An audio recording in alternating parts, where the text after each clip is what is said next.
Obviously, all of this was focused on FOXG1 syndrome.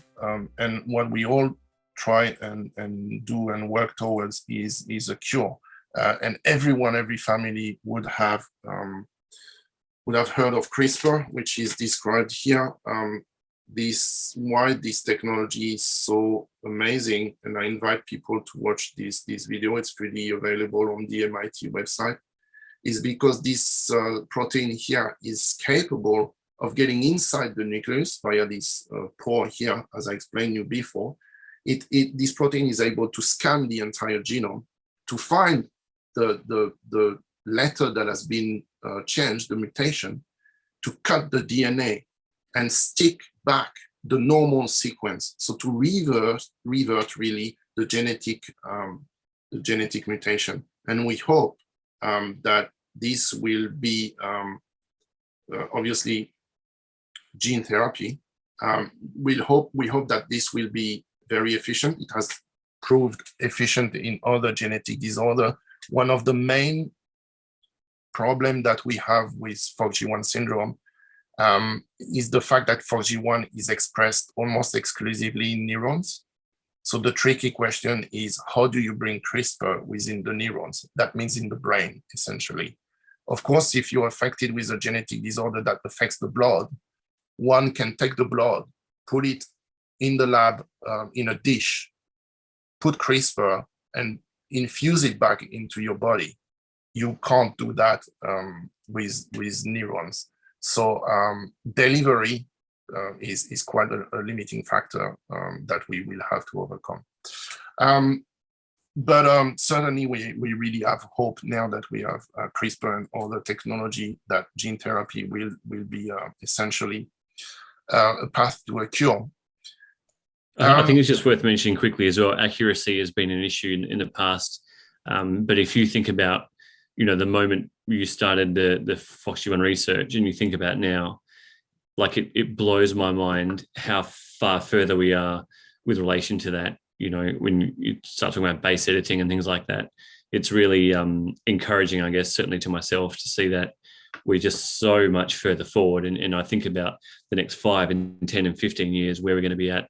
And that it's a bit tricky in the meantime, because obviously you want a quick answer, but I certainly think it's important that we hold hope for the strides that are happening. It is critical for everyone. It's critical for us as well as researchers. But yes, the technology advancement, the technology development has been mind-blowing.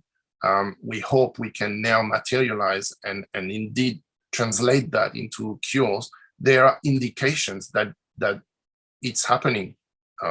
You most likely have heard of the therapy of SMA for either the great or the wrong reasons. The great one is that some kids have been cured from these genetic disorders. The wrong one being that the gene therapy for SMA is the most expensive medication in the world. How do we reconcile that? I think we won't go through that tonight, because it will be a never-ending problem that the society has to actually address, not only the researchers or the labs. But surely, I think there are ways of starting now what proper therapies, really, or at least test them. And I think that really, the FOXG1 Research Foundation is one of the very rare where we go really what I consider really fast, from very basic research to already touching the first clinical trials. And that's really thanks to you guys, to full credit to the FRF. And I hope on my personal journey that I will continue this FOXG1 research project. And before I finish, actually, I just wanted to show you what we did, that you mentioned at the very beginning of this presentation.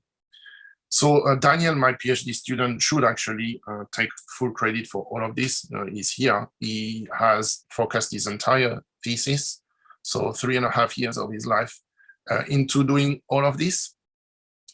What we did is we generated what I call the first clinically relevant FOXG1 mouse model. What it means is that we took a mutation that exists in a patient and we reproduce, thanks to CRISPR, by the way, the exact same mutation in mice. And that allows us, and we did the same, by the way, in cell lines. And that allowed us to really go into the deepest possible way to try to understand what's going on and how we can address it. And we did eventually found what I consider a very interesting target. We did test in mice the gene therapy on that target. And as you mentioned as well, we submitting this for publication, for peer review publication. And the industry and the foundation need this to bring it forward to the next step, which indeed will hopefully be clinical trials.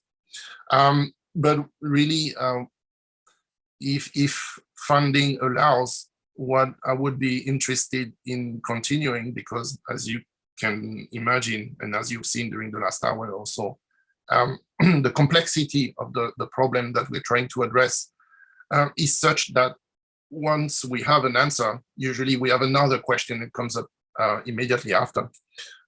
So if I'm lucky enough to continue the journey, and that's probably an indication as to where, for instance, the families probably wonder where the money goes when they do fundraising.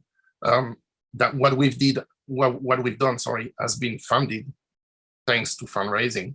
And if hopefully that continues and is enough, I would like to bring it in three different ways. The first one is what we call epigenetics. I told you about the 4 different letters and the structure of the genome and the DNA. That's genetic. What epigenetics means is some changes which are not changes within the letters, but in the chemical structure around these letters, which might be implicated in FOXG1, I suspect. Another really exciting thing that we have already started in the lab is, I mentioned before that one of the limitations is that FOXG1 is expressed exclusively in the brain. And how do we reconcile that? We can't have brains in the dish. In fact, we can, because we are able to take, you were mentioning the skin or the blood cells from the families. We are now able to reprogram them and transform them into neurons, so into mini brains that we have in a dish. So we started that recently in the lab. And that they aggregate and form organoids, as we call them. And that's really, really exciting, because now we can physically access the brains, including the ones that carry FOXG1 mutations.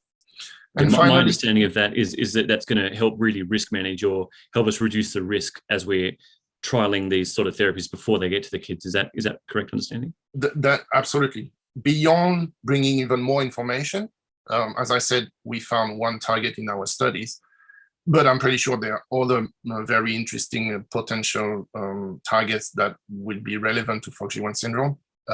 Having access to brain organoids will speed up the discovery of new ones, and as you mentioned, trialing safety to see whether the therapies are safe, and you can observe that directly on the brain organoids. So yes, it really is something that we are very excited about, and this is something that we just set up in the lab. So hopefully we'll be able to continue in this direction. The last one is the mitochondrial dysfunction. Over the course of the 3.5 years, we suspect that FOXG1 syndrome has consequences on very small subcompartment of the cell. Remember, I told you it's just water. Then I said, nah, in fact, there's plenty of things within the water. One of the things is this small compartment that we call mitochondria. And they are critical because they are some sort of the plants that produce the energy that the cells will need to do what it has to do. So as you can imagine, if the mitochondria are affected, it's a bit like having no more petrol. You can't do anything anymore. And we really think we came across good indications that there is a dysfunction in mitochondrial syndrome, but we didn't have time and money to push it enough and further. So we hope we'll be able to do that. So look, I hope it will be of interest for the families, because that's what it's for. I tried to bring a very, very complex topic to some sort of hopefully understandable concept that will help them, I hope, to actually read the report, if not to at least push them to contact people that can actually help them.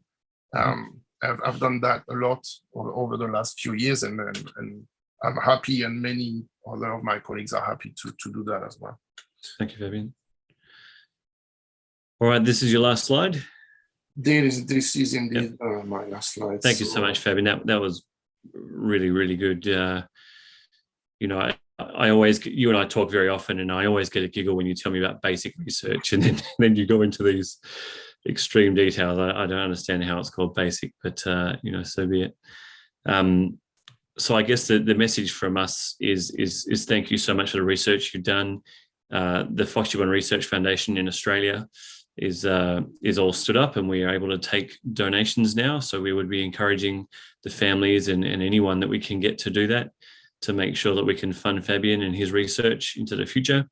As we can see, he's got some legitimate targets that he wants to chase, and I strongly support him. All of our efforts at the moment related to fundraising are absolutely about Fabien. And, you know, we really want to push that forward. So, yeah, again, thank you very much. I think we've probably gone a little bit longer than we expected, but it was a great, you know, discussion, and I really appreciate everything about you, Fabien. And I think just the last thing I'd like to say is, you know, I think it's really important as well that we thank the FOXG1 Research Foundation in the States for all the work that they've done. I know that you and I had a really interesting call recently with the head of science about some things that you'd found during your research that you know, we can use in the States, and we have some things in the States that you're going to be able to use here for the next bit. So I'm just so happy we've got that fusion happening, and it's great. And vice versa, indeed. Yes, it's great, really, because it's happening all over the world. And in 2018, there was the first FOXG1 symposium. 2020, I believe, the second one, or 2021. I really look forward to the next one, because it brings, it really is one of the rare symposium where it's not only the scientists, but the families are welcome to attend as well, and bringing them all together is what we need, really. So thank you, Steve, as well. It really works both ways. So hopefully it's going to be relevant to a lot of people. Excellent. All right, well, thanks again, Fabien. We'll wrap it up here, and I think we're going to have, in a few weeks, we'll publish this, and then we'll try and have a Q&A session for the families and interested parties to put some questions together, and yeah, we'll address those at that time. So again, thank you, and good night. Looking forward to it. Good night.